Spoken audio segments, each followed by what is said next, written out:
ಜನ ಹೇಳ್ತಿರ್ತಾರೆ ಕ್ಯಾಪ್ಕಟ್ನ ಇಂಡಿಯಾದ ಮೀನ್ಸ್ ವ್ಯಾ ಕ್ಯಾಪ್ಕಟ್ನ ಲ್ಯಾಪ್ಟಾಪಲ್ಲಿ ಹೇಗೆ ಡೌನ್ಲೋಡ್ ಮಾಡೋದು, ಅದು ವಿಂಡೋಸ್ಗೆ ಹೇಗೆ ಡೌನ್ಲೋಡ್ ಆಗುತ್ತೆ ಅಂತೇಳಿ. ಸೊ ಬನ್ನಿ ನೋಡೋಣ. ಇಲ್ಲಿ ನೋಡಿ ಸರ್ಚಲ್ಲಿ ಹೋಗಿ ಸೆಟ್ಟಿಂಗ್ಸ್ ಅಂತ ಸರ್ಚ್ ಮಾಡಿ. ಸೊ ಸೆಟ್ಟಿಂಗ್ಸ್ ಬರುತ್ತೆ. ಸೆಟ್ಟಿಂಗ್ಸ್ ಮೇಲೆ ಹೋಗ್ಬಿಟ್ಟು ರೀಜನಲ್ ಅಂತ ನೋಡಿ. ರೀಜನಲ್ ಸೆಟ್ಟಿಂಗ್ಸ್ ಅಂತ ಬರುತ್ತೆ. ಸೊ ರೀಜನಲ್ ಸೆಟ್ಟಿಂಗ್ ಅಂತೇಳಿ ಕೊಡಿ. ಆಮೇಲೆ ಆ್ಯಡ್ ಲ್ಯಾಂಗ್ವೇಜ್ ಅಂತ ಇರುತ್ತಲ್ಲ, ಅಲ್ಲಿ ಹೋಗಿ ಲ್ಯಾಂಗ್ವೇಜ್ ಚೇಂಜ್ ಮಾಡಿ. ಸೊ ಏನಂತ ಇರುತ್ತೆ, ಸೊ ಇಂಗ್ಲೀಷು ಯುನೈಟೆಡ್ ಸ್ಟೇಟ್ ಅಂತ ಚೇಂಜ್ ಮಾಡಿ. ಆಮೇಲೆ ಕಂಟ್ರಿ ಬಂದು ಯುನೈಟೆಡ್ ಸ್ಟೇಟ್ ಅಂತ ಕೊಡಿ. ಯುನೈಟೆಡ್ ಸ್ಟೇಟ್ US ಅಂತ ಕೊಡಿ.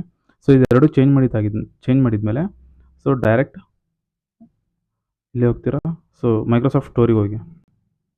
ಸ್ಟೋರಲ್ಲಿ ಹೋಗ್ಬಿಟ್ಟು ಇಲ್ಲಿ ಕ್ಯಾಪ್ಕಟ್ ಅಂತ ಸರ್ಚ್ ಮಾಡಿ.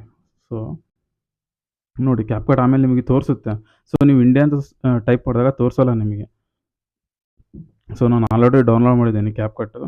ಸೊ ಇಷ್ಟೇ ಈಸಿ ಪ್ರೊಸೀಜರ್ ಇದೆ. ಇಲ್ಲಿ ಇನ್ಸ್ಟಾಲ್ ಅಂತ ಬರುತ್ತೆ, ಇನ್ಸ್ಟಾಲ್ ಅಂತ ಕೊಟ್ಟರೆ ಮುಗೀತು.